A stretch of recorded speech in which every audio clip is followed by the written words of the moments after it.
Yo, peace, everybody out there in the internet world. This is your boy, Coach Terry 803. We are back in the building, back in the corner. This is the Coach's Corner, right here on Konnected TV. The Coach's Corner, it's your intersection. See what I did? It's your intersection of sports, special interest, social commentary. Who am I? What am I doing? Well, I'm here to provide you rational thoughts in an irrational world, leaning neither left nor right, walking straight down the middle to help you solve this riddle called life. So we right back here in the corner, man. This is episode 3, man. Thank everybody for sharing the content, for viewing the content, for commenting, for just telling everybody about it, man, giving me feedback, giving me show topic ideas.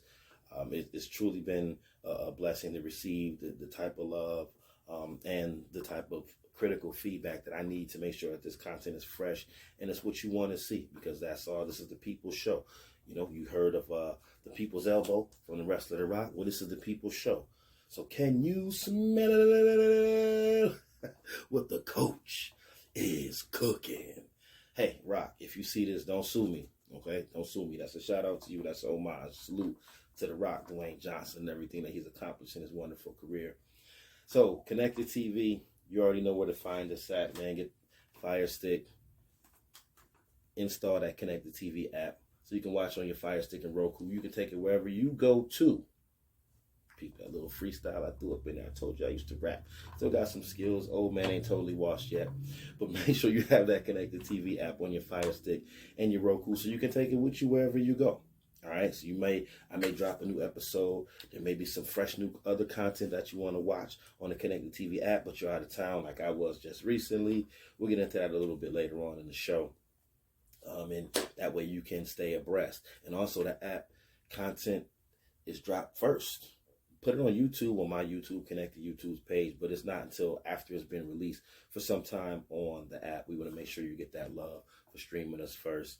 And make sure, again, if you want to send me anything to endorse, you have a brand that you want to push, you have some clothing you want me to wear, you have a beat you want me to play as we come in and out of segments, hit up that email, kkonktv@gmail. It's not complicated. It's Coach's Corner on Konnected TV at Gmail. Just abbreviate it for y'all. I don't want you to do all that typing. That's a lot of typing, right? So it's kkonktv@gmail.com. Shout me out there, even if you have some topics for shows that you would like to see maybe later on in the future. I'll go through the emails, and you never know. Actually, this show is based on a couple of topics that I received through my IG. So let's go ahead and get right into it. Not going to hold you too long this week. We got Darkskinjermaine supplying us with the beat. Shout out to Darkskinjermaine and everything he's got going on up there in Buffalo with the beat battles and the Backpack Mafia. And as you can see, I'm representing for all my fellow educators this week. It says, you can't scare me. I teach middle school. That's real. I'm a 7th grade social studies teacher right here in Columbia. And funny thing is that most coaches, especially on the high school level, are also teachers. So we wear those multiple hats. And we service the student population in a lot of different ways. Inside of school to support the academics, outside of school, support them in athletics, and also emotionally. So teaching is a big responsibility. I love what I do, and I want to shout out to all my fellow educators and coaches. School's getting ready to start here in South Carolina. Some schools have started. My school district's getting ready to start back this week. So I want to give a shout out to everybody, all the student athletes that are watching this, all my educators, all my admins, anybody who works in the school itself, the bus drivers, the facility staff, ISS, monitors, whatever you do, if you're involved in the school system, shout out to you. Much love. And let's go ahead and have a successful 23-24 school year, everybody. Stay safe. Don't get hurt. And make sure that you don't end up on the wrong side of one of these videos that get posted. I already told my students I'm not going to be on the wrong side of one of those videos, so don't try me. All right, let's get right back into it, man. We'll be right back.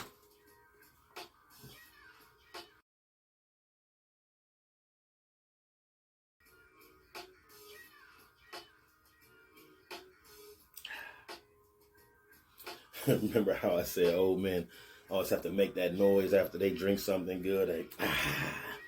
Yeah, that's good right there, boy. That's it right there, boy.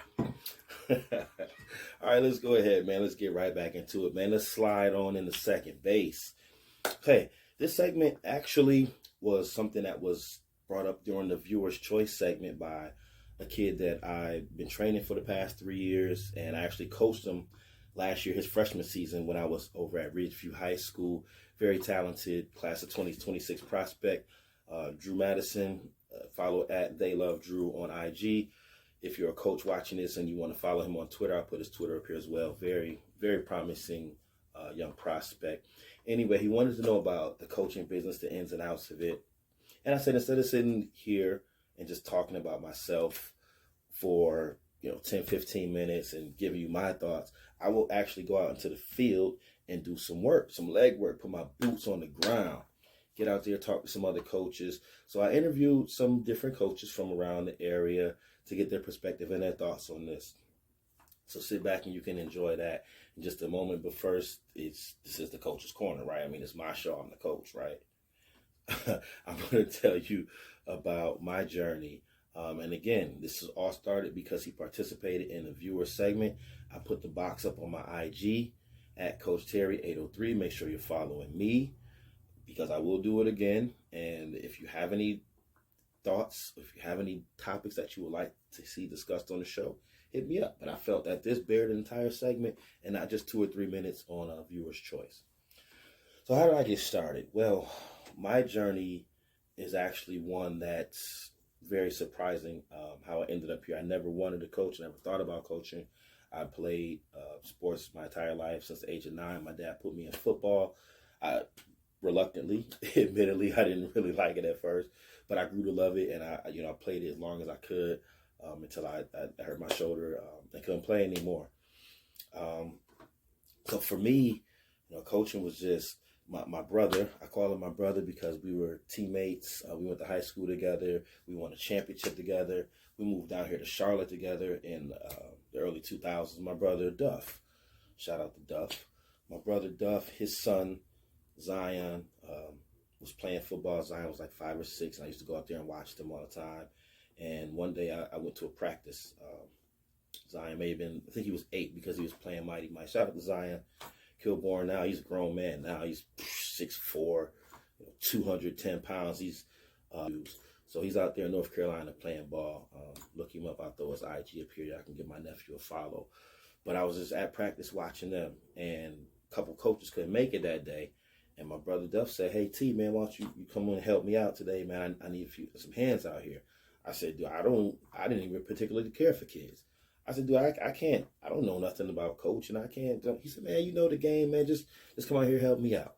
So I went out there. I was just fresh out my work clothes, khakis, and button up. And I go out there and I helped, and I had so much fun. I fell in love with it. Honestly, that day, the president of the organization, the Northeast Dolphins in Charlotte, Osai Kenny, shout out Osai. I love that dude, man. He came over to me, said, "Hey, man, look, would you like to coach with the organization?" I said, "I don't know how to do that." So long story short, he gave me the information. I linked up with the Dolphins. I coached the Tiny Mites that year. We got one game from the Super Bowl in Rocket. We got cheated out there in Mooresville, man. I won't forget that because that's my first year coach. I think that was 2011, I believe. And so anyway, I coached in Charlotte for the Dolphins, and I moved to Columbia that next year. I got involved with the organization out here where I live in Northeast Columbia, the Steelers, the North Springs Steelers at the time. They changed it to the Blazers. I started coaching there with Michael Boulware. Shout out Mike Boulware. Name sound familiar. Yeah, Boulware played at Florida State, played some years in the NFL. See how I do? I get off track. I got to stay focused. So I started coaching with the Steelers/Blazers, and I was coaching Pop Warner there for a long time. And then I got into middle school coaching. I started coaching at Dent Middle School with Coach Bowers. Just 1 year there. Things didn't quite work out with that program. And I actually linked up the next year guy that I used to go head-to-head with all the time. Didn't even really care for the dude too much. John Smith, shout out to Coach Smith. He was the head coach at Summit Middle. And he said, "T, why don't you come on and help me out over here, man, jump on the staff." And so I did that. Jumped on over there at Summit. Ended up coaching football and basketball with Coach Smith for 2 years. And then that next year, he got a call to be the JV head coach at Ridgeview High School. At Summit, we had 9 coaches. Every position group had their own staff. That was one of the things that Coach Perry Parks, shout out to Coach Parks, love that dude too. He was a head coach at Ridgeview High. He brought Coach Smith and our entire staff up to Ridgeview. We coached the JV there for a couple years, and then the B team. When Coach Parks left, got a college opportunity, Coach Howard came down. He kept the staff in place, allowed us to mold those young men. Shout out to Coach Howard. Have a lot of love for him. He's still the head coach over at Ridgeview. I coached his son, Trey. I was Trey's coach back, Tiny Mites, way back for the Blazers, man. So it's just, I have a lot of love for these dudes, man. A lot of these guys helped me out along the way. And you have to associate yourself with good dudes, man, good coaches, people who want to see you grow, people who want to see you shine. They don't want to block your shine. They want to enhance your light. You feel me? And I was just blessed, guys like Duff and Osai, Harold Johnson, who used to run the Steelers, Coach Howard, Coach Parks, Coach Smith, and now Coach O'Connell over at Westwood, where I am now. Guys who helped me and developed me to grow. And that's just on the football side. Coach Smith, I'm going to give him his flowers once again, because there was an opportunity to coach basketball at Ridgeview High School, same school I was coaching football at. B team basketball position came open under Coach Cam Lee. Coach Stoneman was the head of the program. Coach Cam was head of the B team, and he was looking for an assistant. Coach Smith could have easily just taken that job for himself. Very successful middle school coach. Coach Smith said, "Hey, man, call my brother up." Coach Cam called me up. He said, "Hey, Coach Smith recommended you for the job. Do you want it?" I coached over there at Ridgeview for 2 years, B team basketball, assistant on varsity. He said, "Got that state championship ring, man." And so Coach Smith, man, he's been, one of the biggest influences for me since I've been in Columbia. Real good dude. Like I said, it's funny. We didn't even get along at first. We coached Rec and Pop Warner against each other, and we used to clash all the time because our personalities are so similar. We're very competitive. We're very passionate about what we do. But once I actually got to know him, because I had his son, Deuce, on the All-Star team, and I got to know Coach Smith, and he got to know me, and it's like, oh, man, we're brothers. Like, we're very much alike. So shout out to him. But anyway, that's my journey. That's how I got here. I'm still at Westwood. Now I'm coaching varsity, and I'm just looking to, explore every opportunity that I can to get better and be a better coach. So now, enough of me bumping my gums. Sit back and enjoy some interviews from other coaches, and let's hear their journey. My name is Robert O'Connell. I'm the head football coach at Westwood High School in Blythewood, South Carolina. Grew up in Spartanburg, South Carolina. Went to the University of South Carolina, and my sophomore year in high school was kind of really when I always knew I wanted to coach. Wasn't a good enough player to continue my playing career. So reached out to some of my high school coaches because I was going to school in Columbia, asking if they had any connections in the Columbia area to begin coaching. And the connection that I had through one of my coaches was at Ridgeview High School. So I volunteered there for 3 years while I was in college, and then spent a total of 6 years there once I graduated. So really that was kind of the beginning of my coaching career, and had a great 6 years there. 2021, I came back to Ridgeview as defense coordinator there. Had a good year, had a good run in the playoffs, and job came open. Kind of definitely always been one had my eye on, and kind of from being in the area, being in the district, saw the things that thought could make us successful here, and went after the job. Ended up lucky enough, blessed enough to get the job. Coach D. Gladney. I coach receivers and tight ends at Ridgeview High School. And the way I got started was I was just a dad that really wanted to help out. My son started playing sports, and it seemed like he was having a good time, and the coach was having a good time. So I was like, well, I need help. And once I helped, I got the bug. Then I was voluntold when we started playing basketball. I was voluntold because the coach never showed up. So then I became the default coach. So I just been started out helping out, and it's just been growing and growing and growing as I've been growing and growing. So What kept you going in it? just the love of the kids. You know, I like interacting with the young men. I like when I walk in the store, you know, it's, hey coach, what up coach? And I ain't coached this dude in like 10, 15 years, you know. So it's like, I like the interaction and the bonds that I've formed with the kids. Steve Canty here, football coach here at Westwood High School. I coach quarterbacks, help with the offense, a little bit of coordination. Came over to Westwood this year from Ridgeview High School. I was coaching at Ridgeview for the last 7 years. Went over there as a offensive coordinator / quarterbacks coach. But just before that, I was doing personal training for kids getting ready for college. You know, a couple guys from Blythewood, guys from Ridgeview, some guys from Westwood that were trying to go to college. Wanted to make sure they were strong enough, fast enough, and big enough to make it on the college level. So started doing that for about 3 years, and then I was reached out by the new head coach at Ridgeview at the time. He's a new JV football head coach. Said he needed some help with his offense, so hit me up and asked me to come out and give those guys a hand. So I was there from 2015-16 until last year. So this is my first year over at Westwood. Coached over there, ended up being a head football coach for the sub-varsity program after Coach Perry Parks left. Coach Howard took over, and I was still the head coach for the sub-varsity program, but ended up coming over to Westwood this year.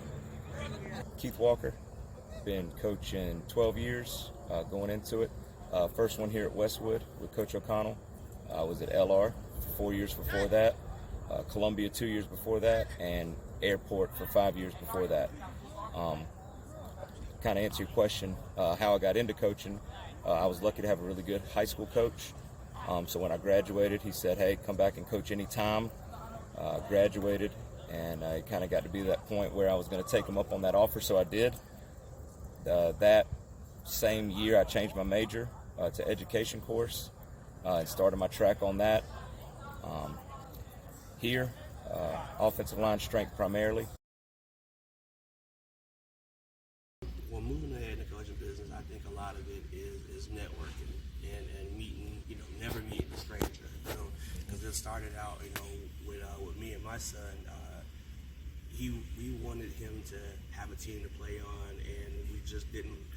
For some reason, I wasn't gelling with some of the coaches that I was running into. So I was like, you know, let's just do our own thing. So it was me and a bunch of other dads, and we started up our very own Pop Warner organization. That's dope. We ran the Pop Warner, well, it started out being the Killian Gamecocks, and then we became the Gamecock Youth Football Association. So as we kind of grew the organization, it started out as one team, then we ended up with 6 teams. You know, as our kids aged out, we just kind of met other parents, and they liked the way we were doing things, and just kept on growing and growing. That's crazy.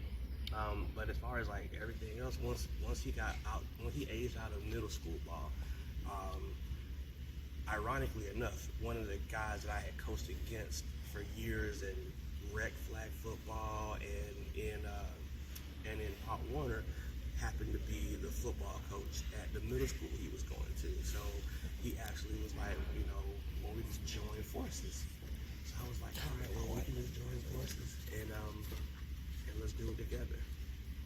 That's pretty dope, man. Good. So the Pop Warner catapulted you into middle school, Right. and then from middle school you went to high school. Right.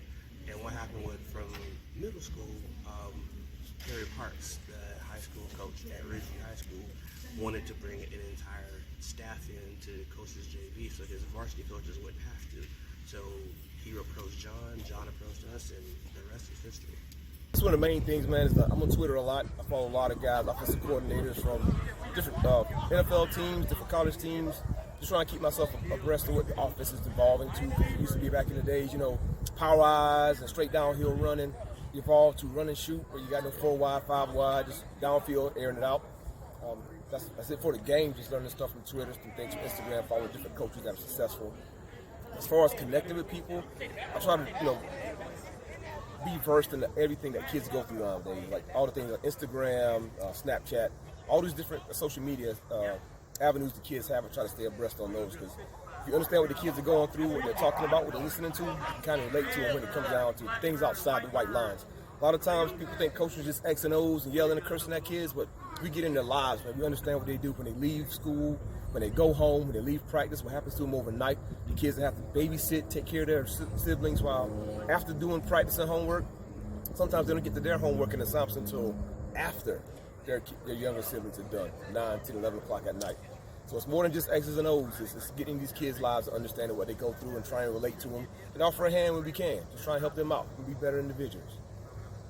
You know, the biggest thing is trying to go places that you can be around people who will help you grow. You know, as a young coach, you always feel like you have some answers, and you know, I would do it this way, I would do it that way.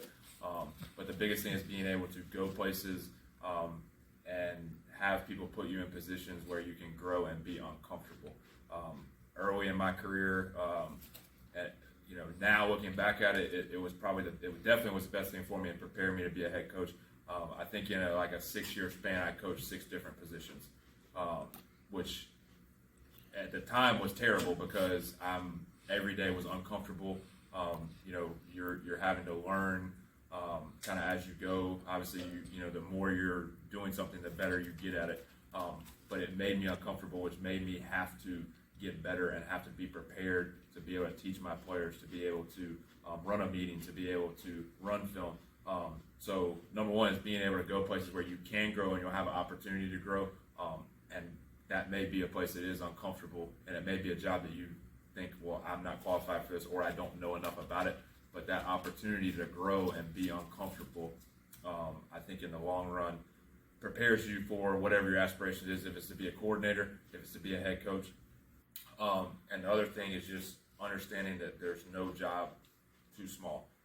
You know, coaching, the part that we spend on the field is by far the least amount of time that I spend doing anything in my job now. There's so much that goes into just getting to that point. And, you know, a lot of people may not understand that, may think, well, it's just coaching ball, it's just being on the field. That's the smallest part of the job. So understanding that no job, whether it's on the field, off the field, folding laundry, painting the field, all that gets you to that end result in being successful. Pitfalls, I think a little bit of it's kind of what we talk about the kids too. I feel coaches sometimes want to move up too fast, too quick. I think some of the best things you can do is coach the young ones. The biggest reason they don't have any bad habits, so you really get to teach them and coach them your way. They don't have any, you know, pitfalls. But the biggest thing I tell younger coaches who are just getting in, take your time, learn as much as you can, trust people who've been in it longer than you, and be in it for the right reasons, and trust the process. So I think one of the biggest things is when you talk about football specifically, in a place like Westwood where we're a larger 4A school, you're dealing with a lot of people. I mean, we've got close to 150 players in our program. You add parents, you add siblings, you add, you know, you're just dealing with so many people. So you get pulled in a lot of different directions. So you're never prepared for that. That was something that, you know, I was not prepared for. So you have to be good at, number one, time management. You have to be able to kind of be able to sift through things and rank things in level of importance of like, what do I need to get done today? Because in this job, dealing with that many people, especially students, we're talking about kids who are between 14 and 18 or 13 and 18. Everything doesn't go as planned. So there's always something that comes up that your day doesn't play out the way that you think it was or it will, and that takes up time in your day. That's definitely a challenge. And then, you know, you're dealing with, like I said, 14 to 18, 13 to 18-year-olds. So emotions and, you know, their bodies are changing. They're coming into high school. They're getting ready to go to college. There's a lot of different things going on. And so you're trying to get all of those people to reach a common goal. And you got kids and coaches and adults that come from different backgrounds. So being able to take all those people and to get them to share a vision and to share a thought process and to share a direction is definitely a challenge. I'll speak for myself. Probably pride is probably one of the biggest pitfalls. You got to remember why you are in it. You know, why you doing it, why you going through all this, why you spend so much time watching film, working on your drills, and spending time out here with kids that are not your kids. You know, you got to kind of take yourself out of the equation, and that's sometimes when I got to check myself every now and then and be like, you know what, you remember that it's about the kids. So sometimes guys get caught up in, you know, being the next YouTube trainer or whatever, and they just forget that it's really ultimately about the kids. And how do you deal with the challenge of spending so much time away from your own family? Well, I've been blessed with a very understanding family. Since we come from sports ourselves, me and my wife is completely, totally, she buys in, so she supports my dream, and she's always been my biggest cheerleader. So she understands, they understand, and whenever we're not doing sports is when I spend that time. I give that time all the way back to them. I think, it kind of goes back to what we talked about earlier. You're dealing with so many people. You're dealing with so many different makeups and backgrounds. The biggest thing that I try to do is every decision that I make, I've got to look at it and say, is this the best thing for everyone involved and for the team? That doesn't make it any easier, but I think when you look at it as a whole compared to a part, if you try to take one situation or one particular player and put that over the whole, then that's where I think you run into issues. The biggest thing I think is just finding ways to show your kids, show everyone that's involved in your program how their actions affect everyone else. Sometimes, hopefully, that can lessen those times that you have to make a decision that is a really, really tough one and that people aren't going to like. So I think the more that you can point out to people that, I like to try to use myself as an example. If I'm late to practice, like, what are y'all going to do as the team? Like, well, where's the coach? So I always try to put that in perspective for them. Everything that all of us do, from the top to the bottom, from the oldest to the youngest, it all affects everybody out here. So that at some point we're going to have to make a decision that is best for the team. It's an interesting balancing act you have to play sometimes. What I try to create within my personnel grouping is a team first mentality, right? So sometimes you have to put the team before your own needs. I mean, as hard as that can be, I'll give you a good example of one of my mentors that I kind of go back to and we chat a little bit is Brendan Marion. Brendan Marion has a saying where how you play without the ball tells me how much you love your teammates.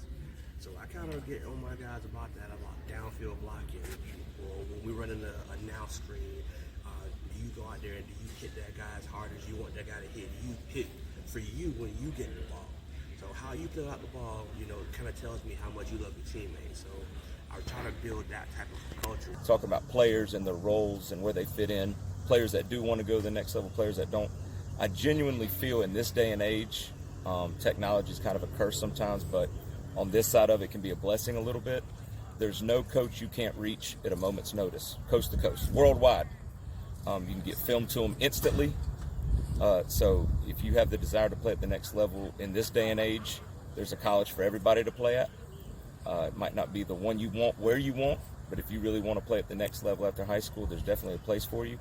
For those players, and you kind of even work through this every year, players want to play this position, but they might be better suited for the team at another. You just be as honest as you can with them.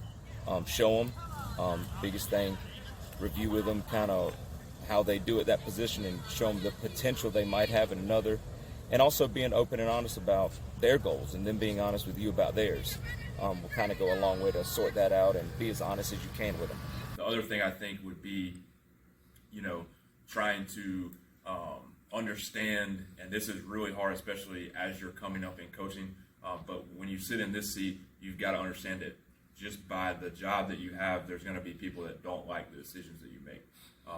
That doesn't make it any easier, but it does help you be able to make decisions and feel good about your decision because you're making it for the best interest of your team. When you're dealing with so many people, you're not going to be able to. It's physically impossible to please 150 to 200 people. So you've kind of got to be able to accept that and understand that you're doing what falls within your values and what you believe is the best for the team. So, Coach Canty, I want to thank you for taking time out to speak with me today on the Coach's Corner. This is our episode about coaching and how to get into the coaching business. Actually, one of our former athletes at Ridgeview suggested this topic, and I decided to turn it into an entire segment. So I really appreciate you for offering some thoughts and how you got into coaching business. Before we conclude this interview, is there any advice you would like to give to any young athletes, male or female, watching this that would like to get into the coaching business? I think the easiest thing that you can do to get into coaching is volunteering. Showing up at practices with coaches, asking questions, what can you do? What can you do to help the kids? Once coaches realize you're serious about helping and about the program, about athletics, there'll probably be paid positions coming up in the pipeline, and they actually give you a call. So be passionate about it, be understanding. It's going to take a lot of time out. Make sure your family is understanding. If your friends are understanding, you're not going to be there for them a lot of times, because football, coaching in general, takes a lot of time. So I think the easiest thing to do is kind of volunteer at first, make sure it's something you want to get into, something you really, really want to make time to dedicate to, before you jump in there full-fledged and realize like it's not the opportunity that you wanted. It might not be the career that you wanted. So volunteer, get in the coach's pocket, offensive coach, defensive coach, whatever, even our training staff. Get in their pockets, understand what they do day in and day out. Make sure it's something you want to do after volunteering, and then look for a position that's open in the district somewhere near you. Well, Coach Walker, I want to thank you for taking time out. Sorry to disturb you after practice. Yeah. I know you're out there working very hard, Yeah. but I do thank you for taking time to answer these questions for me on the Coach's Corner. And is there anything you would like to say to young athletes who perhaps want to get into the coaching business? Any advice you have for them? There's a teaching shortage right now, but I think in 1 or 2 more years we're going to have a quality coaching shortage. So if you want to get in on it and kind of give back to something that might have gave to you, that there's a great chance to do it. Coach Gladney, I want to thank you for taking time out to join the Coach's Corner. This is episode 3 where we dig into the coaching business a little bit. You're one of the respected coaches in this community, one of the guys I've worked with for a long time, and I really appreciate you coming out and taking this time to share your thoughts and viewpoints, your challenges, your pitfalls. Is there anything that you would like to say to the Konnected TV audience? Sure. I mean, like you said, we go back like 4 flat tires. I mean, we go back way back. But one thing that I do want to impart to anybody that's trying to get into the coaching business is that you definitely gotta just continue to work. I mean, even though you feel like you're not getting nowhere, you gotta continue to work, keep grinding, keep going. And one thing that I'll leave you with is that you gotta have patience and remember that nobody cares. So keep grinding. Well, Coach O'Connell, I'd like to thank you for taking time out of your busy schedule to sit down and chat with me on our segment about the ins and outs of the coaching business. Once again, this is the Coach's Corner on Konnected TV. Coach, before we leave you today, is there anything that you would like to say to any young athlete, male or female, looking to get into the coaching business? Yeah, I think, the first thing is if you're looking to get into the coaching business, it's the best profession that there is. Obviously we don't do this to get rich by any stretch of the means, but it keeps you young. You're able to stay around the game that you love, because at some point the ball's gonna go flat for all of us. So it gives you, it's the closest you can get to competing on the field. You still get to work with a group of people and be on a team and to be able to compete. And if you're getting into coaching and you have dreams and aspirations, do not ever let anybody tell you that you can't do what you set out to do. The power of your mind and what you can do with your mind is endless if you believe it, but you do have to be willing to put the work in. It's a process. It's a long process, but it's the same that we try to tell our players. It's a process, and the biggest thing is just growth. We want continuous growth. So I challenge young coaches to always be looking for ways to get better, and so learn about their specific sport, learn about better ways to communicate, learn about better ways to teach, because we never know enough, and we can never learn enough. Thank you, Coach O'Connell. Yes, sir. Appreciate you. I'll give a shout out to Michael Mason, middle linebacker at Lenoir-Rhyne University in Hickory, North Carolina. Started out playing receivers, played a little bit of everything. That's my dude, so big shouts. Always love the boy.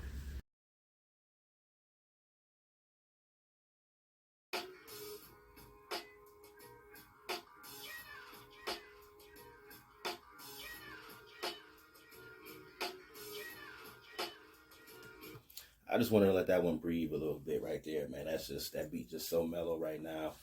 All right, here we go. It's third down. This is something that I hadn't initially planned to talk about. My recent trip to Las Vegas, however, helped shape this segment, and it's on the WNBA. Let's go ahead and give the ladies some love and support. You know, the WNBA has been around for a while. It started way back in 1997. It started with 12 teams. At its peak, there was 16 teams, and now it's back to 12. You know, some teams have folded, and then some teams relocated. Some teams were started again and taken their place. But I just want to just take a few minutes and talk about the WNBA. Some of the things that I see and in my own personal experience when I went to a Las Vegas Aces game here recently. The Aces, Las Vegas Aces, are the defending WNBA champs.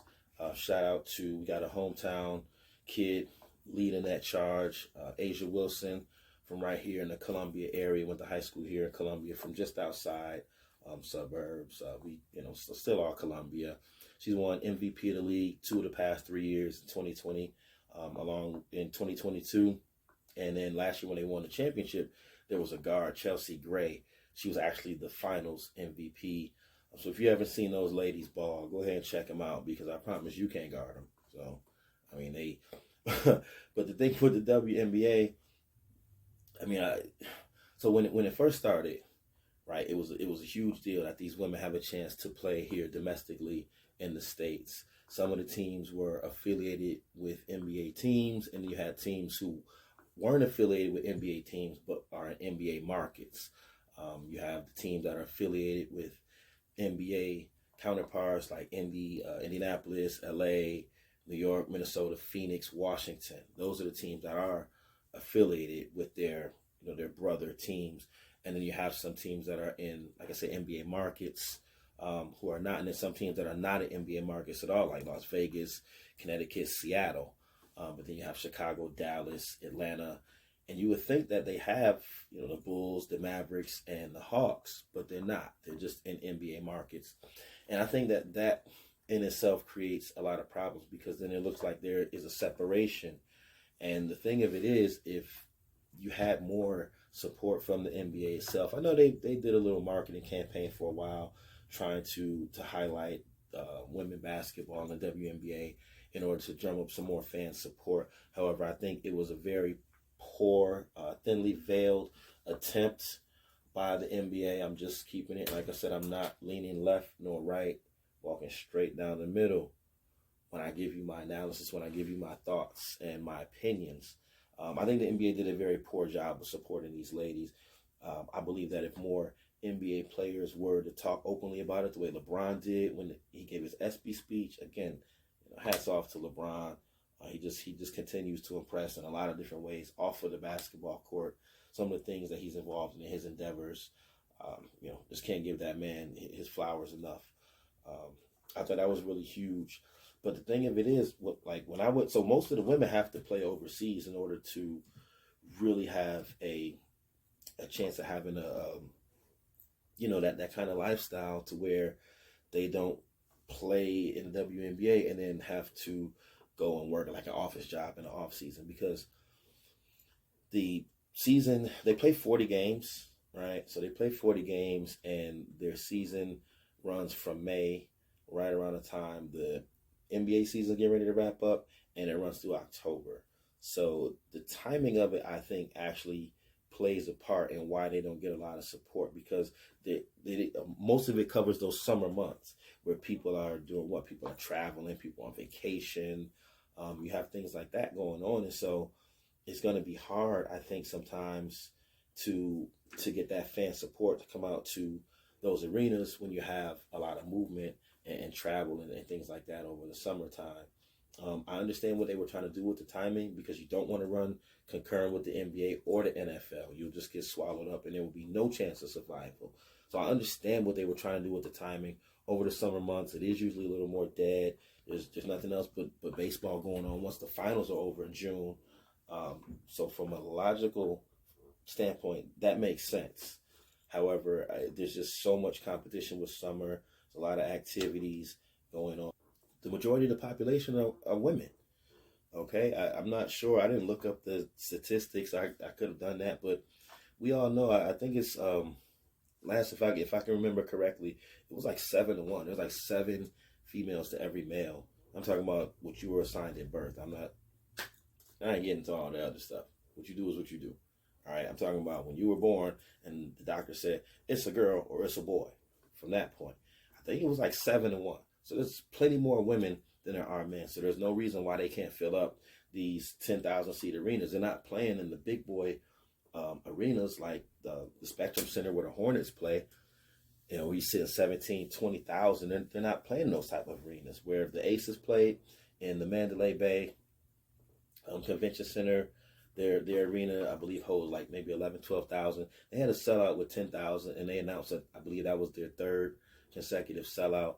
So a team like the Aces, they probably don't have a lot of problems getting support. It's right there on the Las Vegas Strip. The tickets aren't that much, which is actually the same in all the markets. So there's really no excuse why you can't go out. NBA tickets are sky high, and all you do is see a 3-point shooting contest and, guys getting up and down the court for dunks. That's NBA games are pretty trash now, to be honest. When I was at the Aces game with my homeboy, we had a great time. The crowd was lit. I mean, they have their own chants going on. That was cool. You had a lot of jerseys. It was cool. But again, that's a team that wins a lot. That's a team that's in the city with a lot of entertainment options. And they're providing very affordable, family-friendly entertainment. I enjoyed it thoroughly. I had a really, really good time. I've been to several Hornets games. Like I said in episode 1, I used to be a Hornets season ticket holder. So my family, we went to many Hornets games when I had those season tickets. Just didn't feel like it was worth it after a while, though, to be honest. But the WNBA, their slogan is "Watch Me Work." I think that we all need to take some time out whenever we get a chance, whenever you see it on TV, and watch these ladies work, because it's really, really good ball. I mean, Asia Wilson, Kelsey Plum, Chelsea Gray, those three, that three-headed monster they have up there in Vegas, boy, whoo, they can cause a lot of problems. Great time, great experience, good ball. Shout out to those ladies, man. Hopefully we can get things fair, equitable, so that you don't have to go overseas and play. We can get those salaries raised up for you so you can, make millions of dollars like your NBA counterparts. All I know is I'm here behind you. The whole Coach's Corner family is behind you. WNBA, we want to watch you work. Let's go, ladies.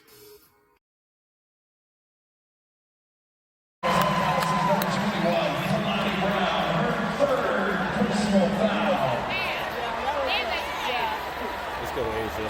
Good job. The MVP of the line.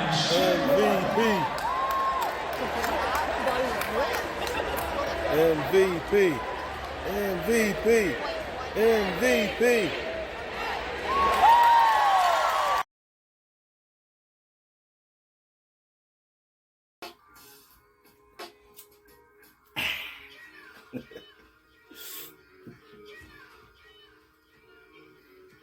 All right, let's go ahead and get into it, man. This is the 4th quarter. Can you believe that? Hang on in there. It's the 4th quarter. Like the baby said, throw them foes in every picture. Shout out to the baby, too. 704 Charlotte artist. Putting on for the Southeast, man. Doing his numbers out there. Crazy, man. Charlotte is like one of my homes. I went to college there, Johnson C. Smith. Shout out HBCUs once again. And I lived in Charlotte for probably 12, 13 years or so. So Charlotte is also one of my other homes. For this segment, I had to change shirts. I had to do it. You see what I'm doing? You're going to find out. It's going to make sense. Sit back. Hold tight. We're going to go over some NFL season predictions. Yes, indeedy. This is another segment that was suggested to me by a kid I've been training since he was 5 years old. Maybe before that. His dad used to bring him to me to train and work out. Maybe probably when he was like 4 years old, before he could even play football, man.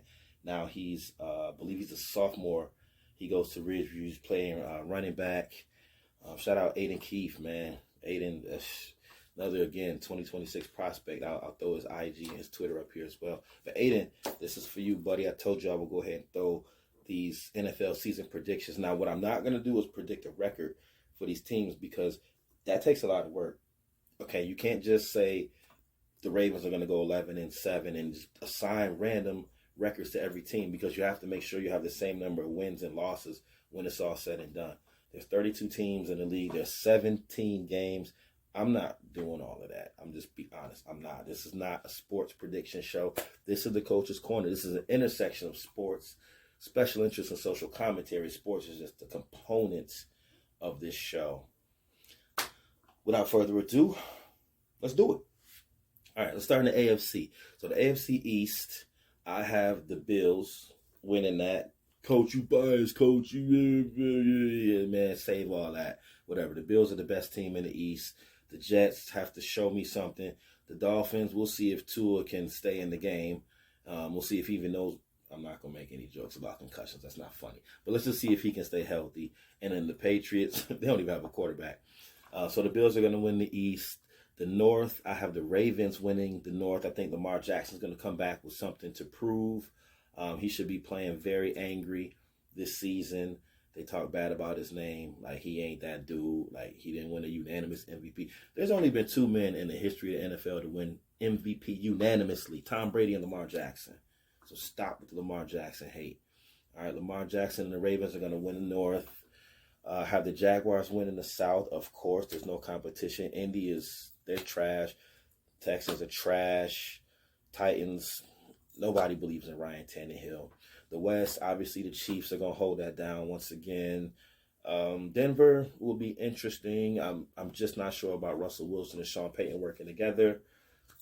The Raiders, if you believe in Jimmy G, then that says what you know about football. And who's the other team? The Chargers out there.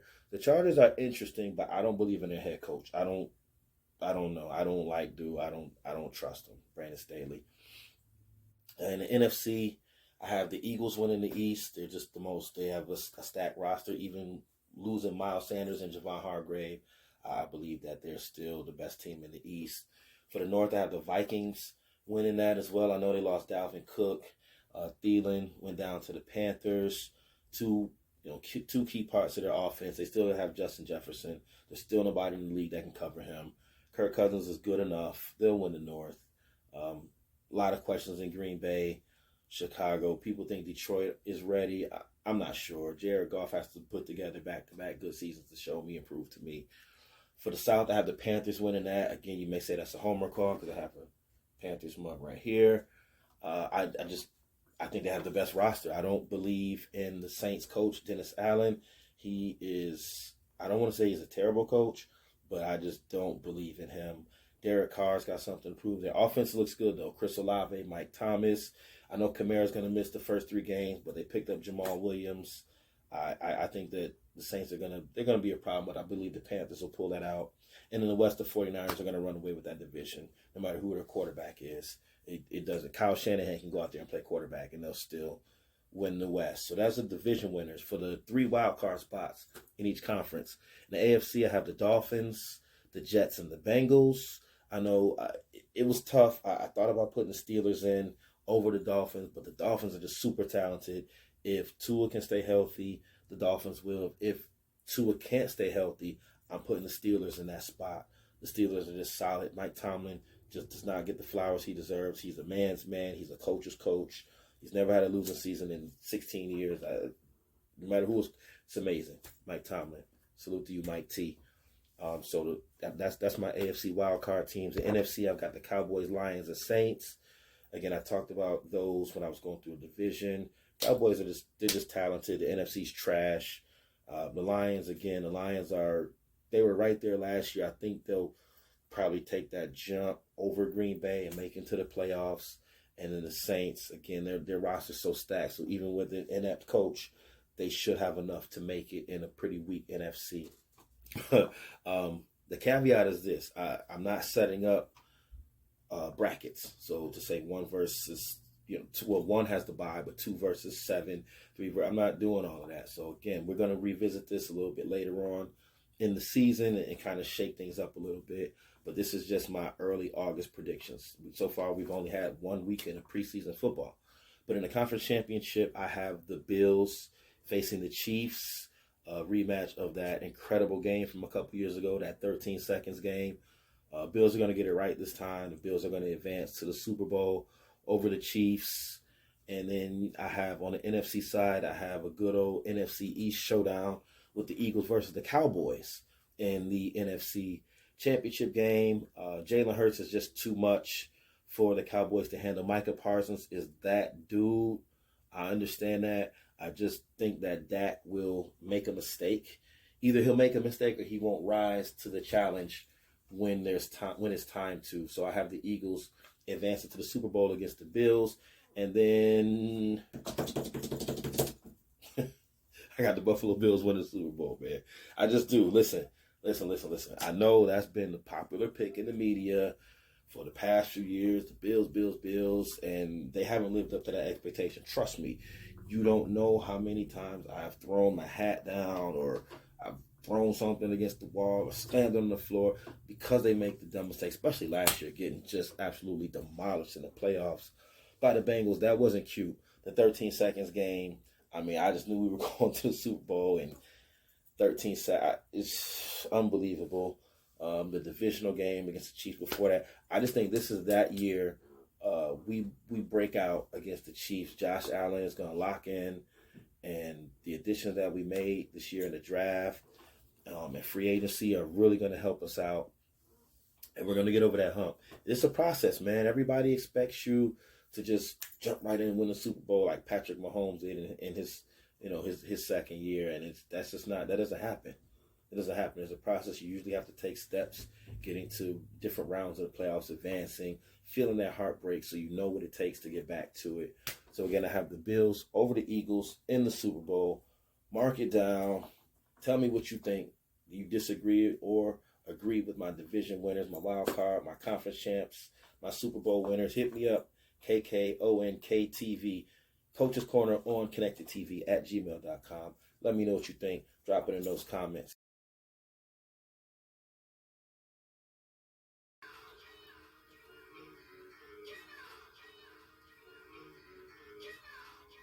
You know what time it is. It's time we shine that light. Shine that light on one of our sports heroes. I know people throw around the term hero and it's misused sometimes because the real heroes are the policemen, the firemen, those who are over at war, are servicemen. We understand you put your life on the line, those are heroes. However, those who play sports can provide some of those same vital services that we need, that I consider them heroes in our community. This episode, I want to shine a light on Mr. Tyrone Legette. Hopefully I said his name correctly, but Tyrone Legette, pardon me, I'm going to read my notes to make sure I'm factually correct. He was drafted in the third round by the New Orleans Saints in 1992, played 7 years in the league for the Bucks, the Saints obviously, and the 49ers, so he played on a couple of different teams, but that's not why we wanted to spotlight Mr. Legette. And funny, true story, no cap, although I'm wearing the cap, corny dad joke. No cap. I saw this story on IG. I was looking for someone to spotlight, and I saw the story on IG, and I said, "Oh, that's dope." I clicked on the headline and I read the story. I said, "Okay, I want to choose his story for my spotlight." And as I started doing my background on him, I said, "Oh wow, dude's from Columbia, South Carolina, right here where I'm shooting the podcast, where I live." So I said, "That's dope." You see how the universe works? Man, I was looking for some content. It put itself out there in front of me. I followed it, and it led me right back here. So I think it's double dope that not only am I shining the spotlight on this former athlete, but he's also a local boy as well. So that's even doper. Again, the universe, y'all, is powerful, man, and it's real. But what did Tyrone do? Well, he made his roots in Baton Rouge, Louisiana, after his playing days were over, and he started Legette Construction that helps low-income families or first-time buyers purchase homes. Again, that's super dope. If you saw episode 2, if not, go back and watch it. We spotlighted Warwick Dunn, who sort of does the same thing in Louisiana area. And the thing that I wanted to spotlight him about is that he opened the only black-owned grocery store in Baton Rouge, say that really fast, in Baton Rouge, Louisiana, in the Brownfield area, a black-owned grocery store. In 2016, he opened it, and it's part of the Save-A-Lot franchise. He wanted to combat the growing epidemic of food deserts in our communities. If you're not sure what a food desert is, think about it like this. Just like I tell my students, put those two words together. Okay, let's break it down. A desert. You know what a desert is? A desert is an area that lacks resources that are vital for living. Food, something that is vital for living. Put those two together. A food desert, an area that doesn't have the food or the resources that are vital for living. Food deserts are very real. They happen usually in only the poorer communities, low-income communities, black communities. I lived in a food desert. I grew up in one. There was a grocery store within walking distance of our neighborhood. It shut down, and it wasn't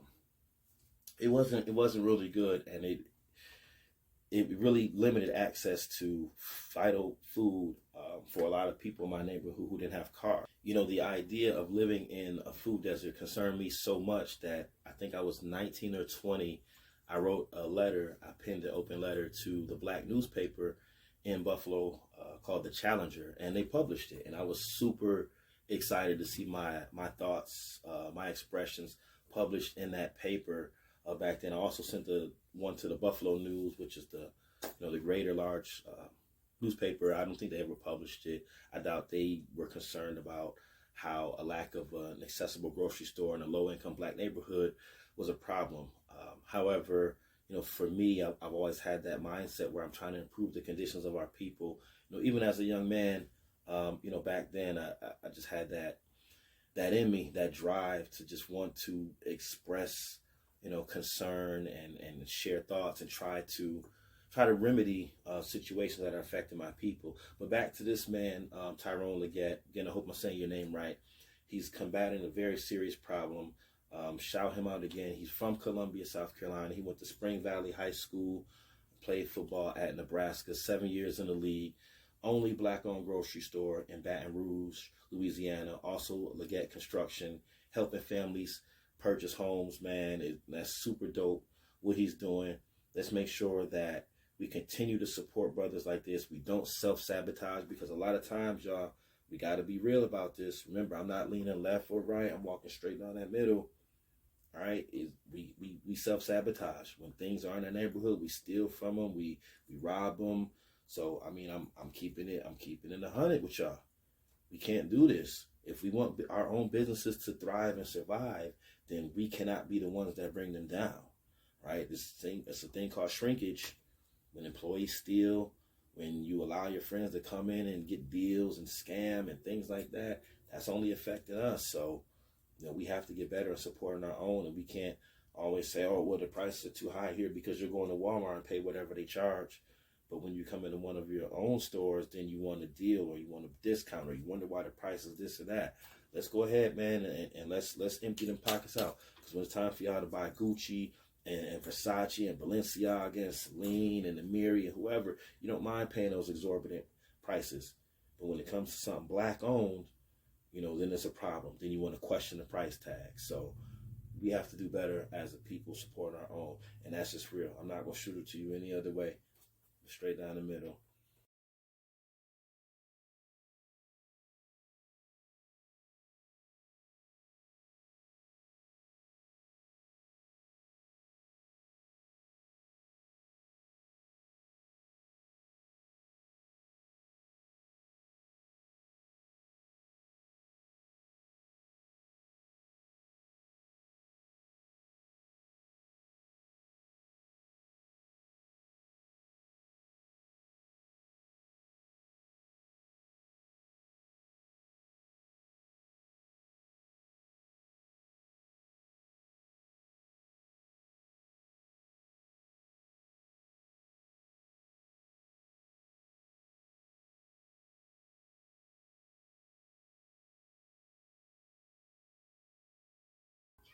Viewer's choice. What have you, the viewer, suggested to talk about? What do you want to talk about? What do you want to hear about? What should we discuss here on the Coach's Corner on Konnected TV?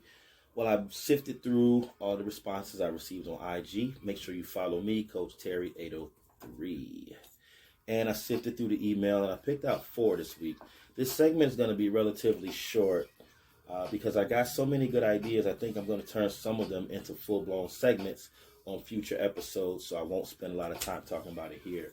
The first one was from a young man who just committed to Erskine. Actually, not just committed. He should be checking in now. Jabari Gamble. He said, I need to invite players and coaches to talk about their experiences here on the show. Well, as you can see, we had some coaches talk. So, Barry, I'll make sure that I start inviting some players to do some segments on here as well. Make sure that I invite you. Make sure you go follow him. His IG right there. Second one I got from a young man, Kalen. He wants to know how to start and manage a business. Kalen, that is a super complex topic. We're going to go ahead and give you an entire segment on that one on a later episode. It probably won't be episode 4. I'm working that one out now. But just keep watching the show, and we'll get you on there, big dog. So go ahead and give Kalen a follow for his thoughts on that. Shout out to you. Young man, Layden. Layden wants to talk about Bronny James. That's touchy, Layden. I thought about making a segment on health and athletes and things like that. However, all I can say about Bronny, man, let's just all pray for him. Whatever you believe in, it doesn't matter.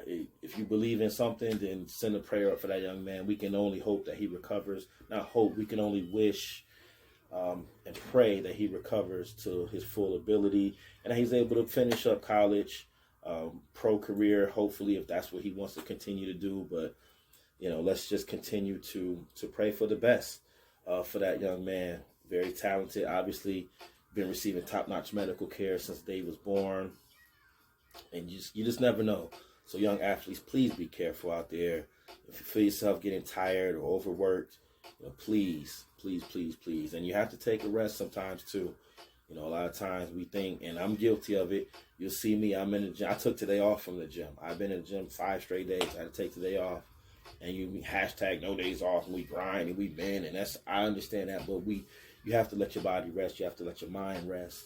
Okay, so recovery is just as important as staying on your grind and working out. Okay, so salute to LeBron James Jr. Little bro, I hope that you're going to be all right, man. Matter of fact, you will be all right. We're going to put that out in the universe for LeBron James Jr. And the last one, make sure you give Layden a follow. And the last one was from John. John wants to know how to get recognized. John is a player on one of my AAU teams. And John, we're going to actually had this from several players and a parent as well. We'll dedicate a segment in episode 4 just on this, how to help you get recognized and things that you can do as players and parents and even coaches to help promote your athletes and get them out there. I'm not saying I have all the answers. I certainly don't. There's a lot of different ways you can do it. There's no one size fits all. But the important thing I want all you players to remember is your journey is your journey. Don't compare it to anybody else's. Don't feel like you're not measuring up because listen, man, your journey is your journey. Your path is your path. You're born alone, you're going to die alone. And some people say, well, I have a twin. I was born. No, you came out of that thing by yourself. Even if y'all lived in the womb together. Okay, I'm a little too much detail. But you feel where I'm going. All right? There's an expression. I'm not sure where it originated from, but I'm going to credit Marcellus Wiley on this. I love his podcast. Shout out to you, big dog. He was the first one. That dude, he used to play for the Bills. But I watch his podcast very often whenever he drops a new episode. So Marcellus, he always says comparison is a thief of joy. Comparison is the thief of joy. Meaning if you compare you to someone else, that's going to steal your joy. There's a lot of things in life that are going to steal your joy. That's set up to take away your joy and your happiness. Don't let comparison be one of them. Live your own life. Walk your own path. Be your own person. Because at the end of the day, that's all you can do. So live your life. Be you. Be happy. Viewer's Choice segment. Send me some topic ideas. KKONKTV@gmail.com. We'll be right back to bring this thing home.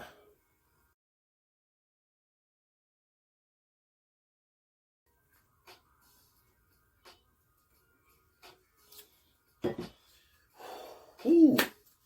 Hey, man, we made it. We made it, baby. It's time to bring out the closer. Bring out the closer. Baseball. I played a little baseball growing up, middle school, and then once I got to high school, they started throwing the ball a little too fast, so I went over the track for my spring sport. Once I got to high school, baseball got a little too hard for me. I was decent, though. Middle school, used to bat second, played center field. Anyway, I want to thank y'all again, man, for your patronage, for supporting the Coach's Corner, for telling everybody about this content, for sharing it on Instagram, for sharing it on Facebook, for retweeting, for liking the pages, for subscribing on YouTube, for installing the Konnected TV app on Fire TV and Roku. I just can't thank you enough, man. It means so much to me. Again, shout out to all my educators as we go back to school. Shout out to my Buffalo Bills who going to win that Super Bowl. And this week, did you notice? Steve McNair, man, Stevie M. Oh, man, that was my favorite football player, man. The anniversary of his murder, people say passing. No, he was murdered, was just last month. I think it was the 4th of July, actually. He was, I'm not going to get into that story, man. If you want to look it up, look it up. But Steve McNair, man, way back when he was at Alcorn State, and he was a Heisman candidate playing at HBCU, a 1AA school, man, he was so bad. Eric McNair, man, that was my favorite player. Drafted by the Houston Oilers, number 3 in 95. Yes, Houston Oilers. I didn't say Texans, young folks. There was a team in Houston long before the Texans. They moved to Tennessee, became the Titans. So you see, that's his Titans jersey. He won MVP, co-MVP in 2003 with Peyton Manning. They jerked him, though, man. He should have been MVP by himself. Like, I don't know why they couldn't give him MVP. He won MVP that year, and I think he missed 2 or 3 games due to injury. One of the toughest football players ever. Not just quarterbacks, football players ever. 6'3", 220, 30 pounds, will run through you, run over you, throw the ball 60 yards by flicking his wrist. Man, Stevie M was that dude, man. And I just, that Super Bowl in 99 against the Rams. Oh, Kevin Dyson ran the route too short. How do you run a slant route and you end up on the 1? Bro, you got to get to that end zone. You got to get to that. I'm good. Woosah. That was a tough Super Bowl to watch, man. I think I threw something at TV. And but Stevie M, rest in peace, Steve McNair. Shout out to everybody watching this content. We will be back for episode number 4. And it's going to be even bigger and better than before. This is your boy, Coach Terry, 803, signing off this week on the Coach's Corner on Konnected TV. Stay connected. Stay blessed.